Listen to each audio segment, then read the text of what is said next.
You asked them. I mean, I can make a little bit of everything. You feel me? So, I think I got a couple of options.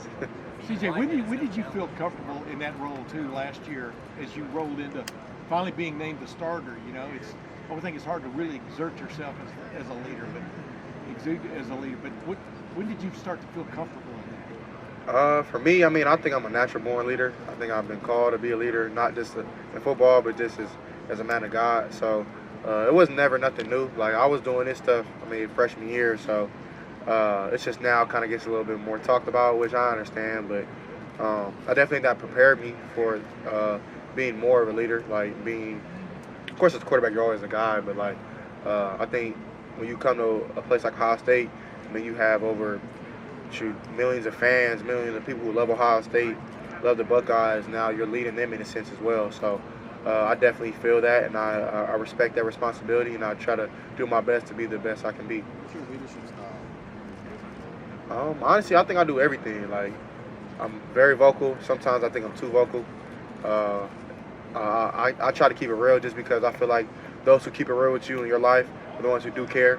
So, I mean, I try to call my guys out, but I often tell them to call me out if I'm doing something wrong, just because I like constructive criticism as well. And then, I mean, lead by example type of guy as well. I'm first one in, last one out. Watch a lot of film. I mean, I can probably tell the defense what the offense is going to do just because off of film. So, I mean, I do watch a lot. But, I mean, it's other things that I have in my leadership ability. And I think probably the most important one is just be able to relate. I can relate to everybody on the team, like from the different cultures to different backgrounds to what you name it. I probably can relate to them in some type of way, or I can understand where they come from and put myself in their shoes. So. Is there any part of that maybe took a little longer to develop?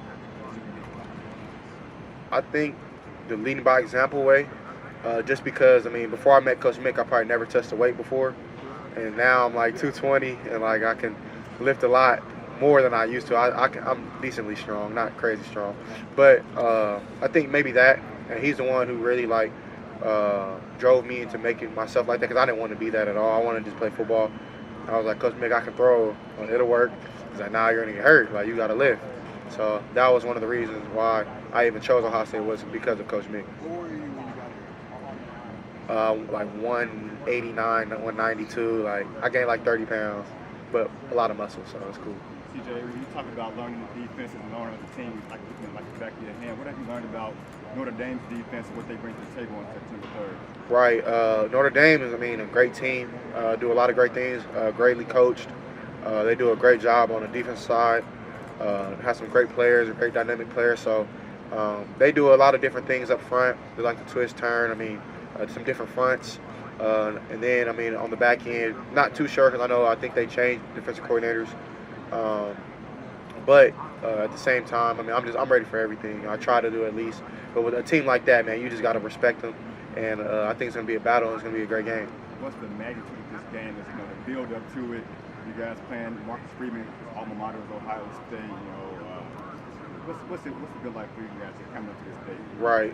For me, I mean, it's exciting for me just because like I've always dreamed of games like this. You know what I mean? Like since a kid, like prime time, night game, everybody watching. Like that's what you want if you're a competitor. So for me, it's just a blessing from God to have the opportunity. So I'm super excited to go out there, compete with them boys, and see what they're about. So I'm definitely super excited. And we see what your quarterback abilities are. What about with the quarterback situation over at Notre Dame between Pine and Tyler Buckner? To be honest, I'm not 100% sure.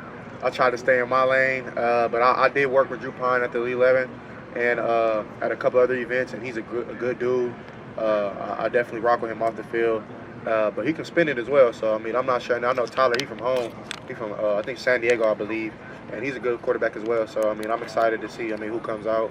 I definitely think that's fun. But, I mean, I try to stay in my lane.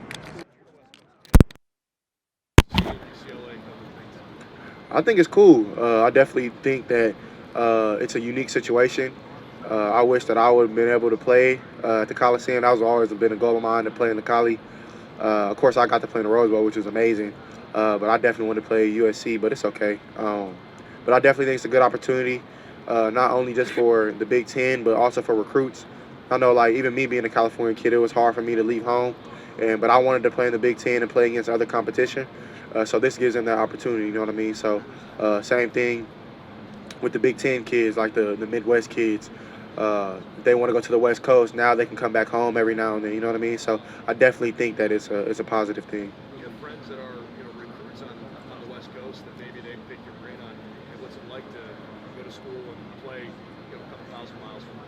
Right. Yeah, I definitely have some buddies that go to USC, UCLA, even some that go to Oregon and whatnot. So they definitely tell me it is a positive of being close to home. At the same time, I think for me, I wanted to get away. That was my personal preference, just because I just felt like I didn't have anything else I needed to do back home. Plus, that's a whole different conversation. But they tell me that they enjoy being there, which I appreciate. So I mean, I hope the best to them.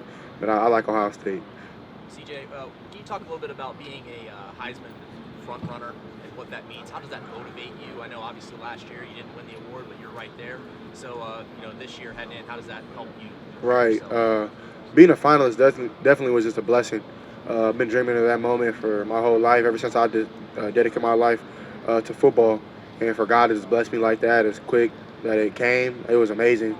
And I know that I went through everything that I went through just to get to that moment. And, of course, I'm not satisfied with it, but it is a goal, and I'm just going to appreciate it. But, I mean, I'm moving on from that and just working. I definitely think that I'm not really focusing too much on just the Heisman. I just want to win. I just want to go 1-0 a week, 1-0 a game, 1-0 a film session, 1-0 in practice. I feel if you do that and you stack days, then things like that could come. So I'm just hoping for the best with that. We saw this electric connection with you and JSN at the Rose Bowl. You guys have a lot of opportunity this year with Garrett and Chris going on to the NFL. I know there's a lot of other guys in the receiver room that are very talented, but you just talk about the connection you guys have and how dangerous it can be this season. Right, yeah. Me and Jackson, I think our relationship started all the way back when we were in recruitment. And I remember just seeing some light-skinned dude that looked like me from Texas, and he was balling at the opening. And I was like, who's that dude? He's like, he committed to Ohio State. Now, not a coincidence, but God somehow made it to where we connected. And right when we got to school, we had a good connection. Still to this day, it's one of my brothers. It's one of my best friends. I mean, we kind of just like match well together.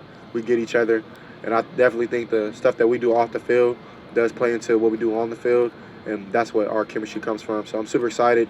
Also excited to play with other guys too. So it's going to be really cool. CJ, no question, just CJ, can you explain how the loss of Michigan affected your off season? You personally, how you trained, and also what you saw from Coach Day and your teammates? I'm definitely something like that definitely does stick in your mind.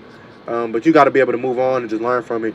I feel like every failure that you don't learn from is an L, but every failure that you do learn from is a W. So I definitely just learned from it, learn how to game manage better from that game, when to take the shot, when not to, moving in the pocket. There's a lot of different things you can take from that game, and I think the more as a positive, honestly.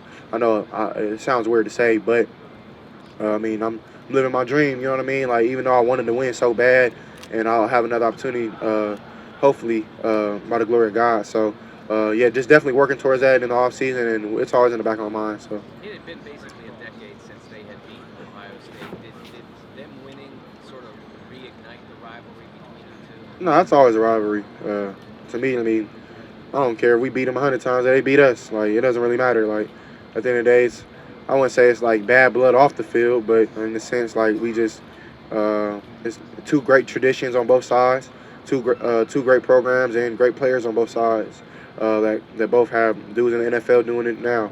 So I mean, it's respect both ways, but at the same time, it is a war. CJ, Coach Day was saying that this offseason, I guess more recently, you've had, I guess, teammates over and you've been cooking for them and doing that sort of thing. Is that a new thing? And he said that was like testament to your leadership. Right, yeah, I'll touch on that again for sure. I like to have just dudes over just to build trust.